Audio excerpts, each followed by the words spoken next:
मुझे उम्मीद है कि आपको डिफ्यूजन के बारे में पता होगा, लेकिन अगर आपको नहीं पता तो मैं एक छोटा सा रिकॉल करता हूँ कि डिफ्यूजन क्या होता है। तो बेसिकली डिफ्यूजन एक नेचुरल प्रोसेस है जिसके ज़रिए से ऑब्जेक्ट्स हाई कॉन्सेंट्रेशन वाले एरिया से लो कॉन्सेंट्रेशन वाले एरिया की तरफ जाते हैं। मसलन मैं यहाँ पर अगर एग्जांपल लूँ, तो अगर मेरे पास यहाँ पर एक इस तरह से, मान लें कि एक इस तरह से एक जो है वो बॉल है और उसके बीच में मेरे पास एक पाइप है, जस्ट एज एन एग्जांपल, और इधर एक दूसरी बॉल है मान लेते हैं, और यहाँ से ये बीच से बंद है। अब मैं इधर कुछ येलो गैस रखता हूँ और मैं इधर कुछ वाइट गैस रखता हूँ। अब पहले तो ये अपनी अपनी जगहों पर है। क्या हो अगर मैं इस वाले ये जो मेरे पास है इसको मैं ख़त्म कर दूँ, इसको मैं यहाँ से, ये जो बंद हुआ हुआ है मैं इसको खोल दूँ, तो अब क्या होगा कि आहिस्ता आहिस्ता ये वाली गैस उस तरफ मूव करना शुरू कर देगी, क्योंकि ये वाली येलो गैस इस जगह पर हाई कॉन्सेंट्रेशन में है और इधर ये है ही नहीं, यानी इधर ये लो कॉन्सेंट्रेशन में है येलो वाली गैस। तो ये यहाँ पर से यहाँ पर मूव करना शुरू कर देगी, यहाँ तक कि इसकी कॉन्सेंट्रेशन दोनों जगह पर बराबर हो जाए। और इसी तरीके से वाइट वाली गैस यहाँ पर अपनी हाई कॉन्सेंट्रेशन में है और वहाँ पर लो, तो ये वाली गैस वहाँ पर मूव करना शुरू कर देगी। और कुछ देर बाद आप देखेंगे कि ये कुछ इस तरह दिखेगा। तो ये मेरे पास वही बॉल है, और अगर आप इसको कुछ टाइम तक खुला छोड़ेंगे तो ये आहिस्ता आहिस्ता आहिस्ता आहिस्ता कुछ इस जैसी चीज़ में कन्वर्ट हो जाएगा।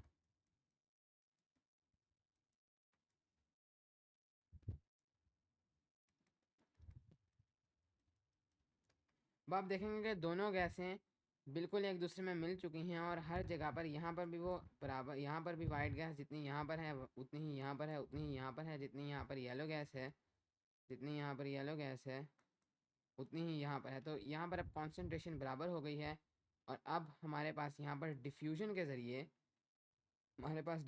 ज़रिए गैसेस मिक्स हुई हैं, और एक गैस एक जगह से दूसरी जगह पर,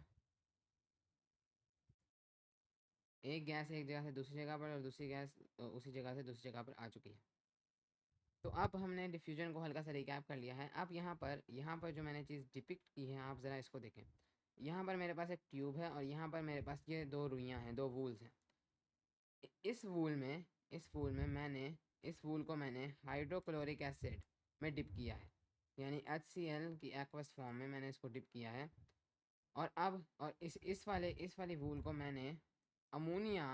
के एक्वस सोल्यूशन में, यानी अमोनिया गैस को जब मैं वाटर में डिज़ोल्व करूँगा तो उसके सोल्यूशन में मैंने इसको डिप किया है। अब होगा क्या कि नेचुरली ये जो है ये प्रोड्यूस करेगी HCl गैस, क्योंकि एक वूल जो HCl एक्वस सोल्यूशन में डिप्ट हो वो HCl गैस प्रोड्यूस करती है, और ये वाली प्रोड्यूस करेगी अमोनिया गैस। और HCl gas basically hydrochloric gas है, और ये अमोनिया की गैस है। और ये हाइड्रोक्लोरिक एसिड नहीं, हाइड्रोक्लोरिक गैस है। हाइड्रोक्लोरिक एसिड हमारे पास लिक्विड फॉर्म में होता है, या दूसरे अल्फाज में एक्वस फॉर्म में होता है। जब हम हाइड्रोक्लोरिक गैस को वाटर में मिला दें तो हमारे पास हाइड्रोक्लोरिक एसिड बनता है। एनीवेज, अब क्या होगा कि ये दोनों गैसेस, हमें पता है डिफ्यूजन के ज़रिए ये वाली चूँकि यहाँ पर ज़्यादा मिकदार में है तो ये उस तरफ मूव कर जाएगी, और एक इक्वल अमाउंट में हो जाएगी, यहाँ पर आधी यहाँ पर आधी, एक फुल यूनिफॉर्म बन जाएगी। और सिमिलर यही होगा, ये भी यहाँ मूव करेगी और यूनिफॉर्मली ये मिक्स होंगे। लेकिन मेरा आपसे ये सवाल है कि हम लोग जब भी HCl और अमोनिया को एक साथ लाते हैं तो एक रिएक्शन होता है जिससे हमारे पास अमोनियम क्लोराइड प्रोड्यूस होता है। और मैं बैलेंस नहीं करूँगा इक्वेशन को, मैं बस आपको बताना चाहता हूँ कि इस रिएक्शन से हमारे पास ये प्रोड्यूस होता है। और ये जो है, जब ये दोनों गैसेस रिएक्ट करती हैं तो हमारे पास वाइट वेपर्स बनते हैं, वाइट वेपर्स, और वो बेसिकली अमोनियम क्लोराइड के वेपर्स होते हैं, क्योंकि ये दोनों गैसेस मिलकर अमोनियम क्लोराइड बना रही होती हैं। मेरा आपसे ये सवाल है कि क्या ये अमोनिया वाइट वेपर्स जो हैं ये इस तरफ बनेंगे, इस वाली वूल की तरफ, अमोनिया वाली वूल की तरफ बनेंगे, इस वाली वूल की तरफ बनेंगे, या एग्जैक्टली सेंटर में बनेंगे? ओके, तो इस चीज़ को समझने के लिए हमें एक इम्पॉर्टेंट कॉन्सेप्ट को समझने की ज़रूरत है, जिसे हम ग्राहम्स लॉ कहते हैं। Graham's law.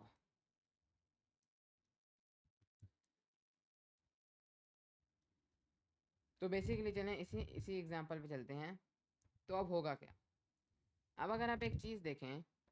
तो इस ट्यूब का जो टेम्परेचर है वो हमारे पास कांस्टेंट है, यानी कि जाहिर है अगर मैं इसको किसी जगह से हीट ना कर रहा हूँ तो ये और ऑटोमेटिकली इसका जो टेम्परेचर है वो एक जितना ही रहेगा, और ये मैं ऐसी ट्यूब अज्यूम कर रहा हूँ जो कि कांस्टेंट टेम्परेचर पे है।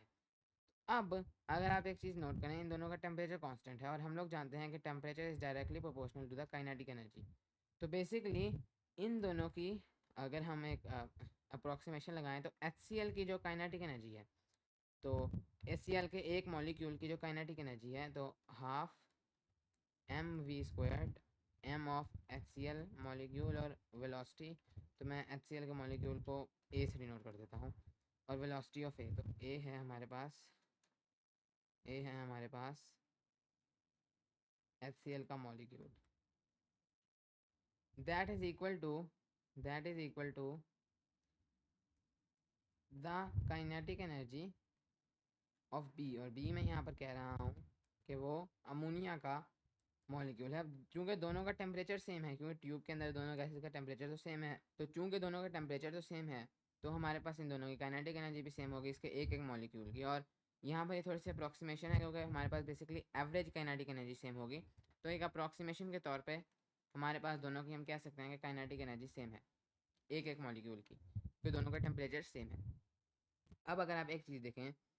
तो यहाँ पर से मैं इस इक्वेशन में से हाफ और हाफ को कट कर सकता हूँ, तो मेरे पास बचता है m of a v of a squared is equal to m of b v of b squared. अब यहाँ पर हमारे पास v क्या चीज़ है? वेलोसिटी, या दूसरे अल्फाज में इस वक्त यहाँ पर हमारे पास जो डिफ्यूजन हो रही है, अब डिफ्यूजन कैसे हो रही है, यहाँ पर से ये जो HCl गैस के मॉलिक्यूल्स हैं ये उधर जा रहे हैं और NH3 के मॉलिक्यूल्स उधर जा रहे हैं। तो बेसिकली ये मॉलिक्यूल्स की जो स्पीड है हमारे पास v, ये बेसिकली हमारे पास रेट ऑफ डिफ्यूजन है, रेट ऑफ डिफ्यूजन, क्योंकि जितनी तेज़ स्पीड होगी उतना ही तेज़ हमारे पास डिफ्यूजन होगी, क्योंकि एक जगह से दूसरी जगह जाना है। तो बेसिकली हम इसको रेट ऑफ डिफ्यूजन कह सकते हैं। तो यहाँ पर हम इसको लिख सकते हैं m ऑफ a, और यहाँ पर रेट ऑफ डिफ्यूजन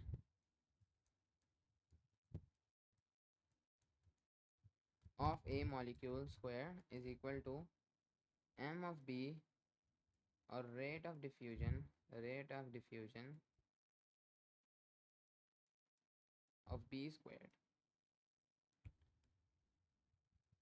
अब मैं इसको मज़ीद यहाँ पर सिंप्लीफाई करके लिखूँ अगर, तो मैं कह सकता हूँ m of a divided by m of b is equal to rate of diffusion b squared divided by rate of diffusion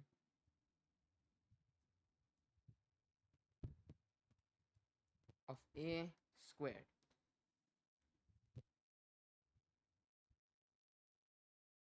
अब मैं मज़ीद इसको सिंप्लीफाई करूँ तो मैं इस तरफ टोटल स्क्वायर रूट ले सकता हूँ, तो मेरे पास बनेगा रेट, मैं इसको r लिख रहा हूँ, आर ऑफ बी बस लिख रहा हूँ, r का मतलब रेट ऑफ डिफ्यूजन है, divide by r of a molecule is equal to square root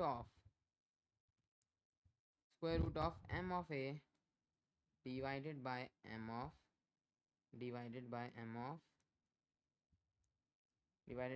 b। अब बेसिकली यहाँ पर हमारे पास जो मास है वो क्या है, हम एक इंडिविजुअल HCl और एक इंडिविजुअल अमोनिया के मॉलिक्यूल को कंसीडर कर रहे हैं, तो बेसिकली हमारे पास मॉलिक्यूलर मास है, या दूसरे अल्फाज में हमारे पास मोलर मास है, क्योंकि हमें पता है मोलर मास और मॉलिक्यूलर मास जो है वो उसका जो मैग्नीट्यूड है वो सेम है, यूनिट्स डिफरेंट है, तो यूनिट्स तो वैसे भी कट जाने हैं। तो हम यहाँ पर इसको हम लोग लिख सकते हैं square root of the molar mass of HCl, molar mass, और मोलर मास को भी मैं एम ही कह रहा हूँ, मोलर मास ऑफ HCl नहीं, मोलर मास ऑफ अमोनिया, क्योंकि यहाँ पर हमारे पास नहीं, sorry, molar mass of HCl ही होगा क्योंकि ए हमारे पास HCl का मॉलिक्यूल है, और मोलर मास ऑफ अमोनिया, और यहाँ पर भी मैं अब इसको रेट ऑफ अमोनिया ही कह देता हूँ, बी अमोनिया था और रेट ऑफ HCl। तो अब बेसिकली इसका क्या मतलब है कि हमारे पास जो डिफ्यूजन का रेट है कि कितनी तेज़ कौन सी जो गैस हमारे पास डिफ्यूज़ होगी, अगर मैं इधर से निकालूँ तो आप देख सकते हैं कि मैं अमोनिया की चलने बात करता हूँ, तो हमारे पास जो रेट ऑफ डिफ्यूजन है वो इस इक्वेशन से क्लियर है कि यहाँ पर अमोनिया है, यहाँ पर अमोनिया है, तो इस इक्वेशन से क्लियर है कि वो इन्वर्सली प्रोपोर्शनल है square root of the molar mass. कोई भी rate of diffusion square root of the molar mass के इन्वर्सली प्रोपोर्शनल है। और इसी चीज़ को इसी लॉ को ग्राहम्स लॉ कहा जाता है। ग्राहम्स लॉ यानी कि जितना कम आपके पास मोलर मास होगा उतनी ही कम आपके पास डिफ्यूजन होगी, और ये इसके इन्वर्सली प्रोपोर्शनल है। अगर आपके पास square root of molar mass आया मसलन 4, मोलर मास था आपके पास 4, तो इसका स्क्वायर रूट आता है 2। और दूसरा आपके पास एक और जो गैस थी उसका आपके पास मोलर मास आया 16, 4। तो अब आपके पास यहाँ पर अगर आप देखें तो ये 2 है, ये 4 है, तो बेसिकली इन दोनों, ये जो एक गैस है 4 मोलर मास के साथ और एक गैस है 16 मोलर मास के साथ,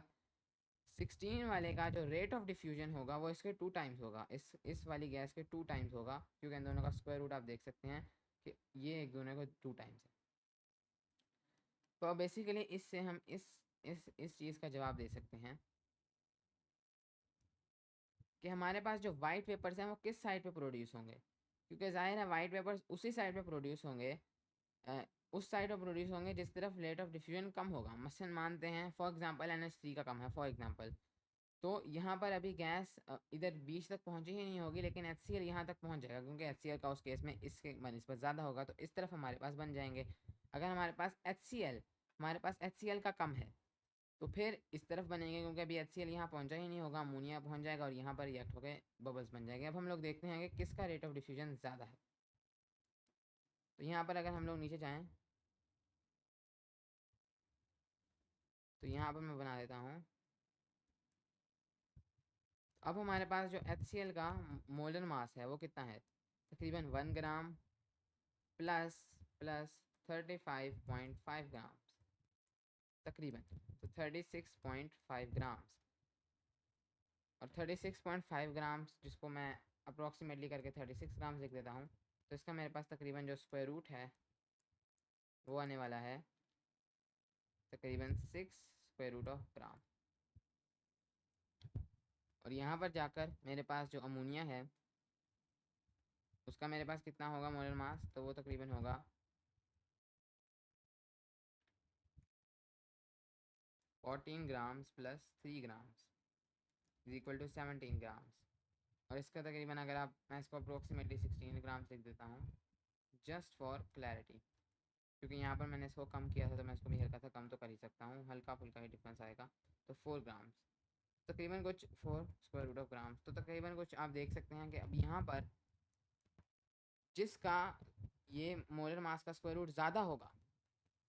उसी का रेट ऑफ डिफ्यूजन भी कम होगा, क्योंकि वो इन्वर्सली प्रोपोर्शनल है। तो इसका रेट ऑफ डिफ्यूजन आप देखें तो कम है HCl का, और इसका रेट ऑफ डिफ्यूजन ज़्यादा है क्योंकि ये जो है आपके पास इसका जो मोलर मास का स्क्वायर रूट है वो इसकी बनिस्बत कम है। तो अब अगर मैं ऊपर जाऊं तो मेरे पास HCl का रेट ऑफ डिफ्यूजन कम है और इसका रेट ऑफ डिफ्यूजन ज़्यादा है, या दूसरे अल्फाज में मैं कह सकता हूँ कि HCl अमोनिया से हैवी है, तो बेसिकली अमोनिया का इस वजह से रेट ऑफ डिफ्यूजन जो है वो ज़्यादा है। तो अब HCl की तरफ वाइट पेपर्स प्रोड्यूस होंगे, क्योंकि अमोनिया तेज़ी से यहाँ पहुँच जाएगा और अभी HCl पहुँचा भी नहीं होगा। तो उम्मीद है कि इस वीडियो से आपको एक आइडिया मिला कि हमारे पास ग्राहम्स लॉ क्या है, और बेसिकली हम इसको ग्राहम्स लॉ ऑफ डिफ्यूजन कहते हैं, क्योंकि इसने एक्सप्लेन किया था कि डिफ्यूजन के रेट्स जो हैं वो किस तरह से डिपेंड करते हैं हमारे मोलर मास के ऊपर।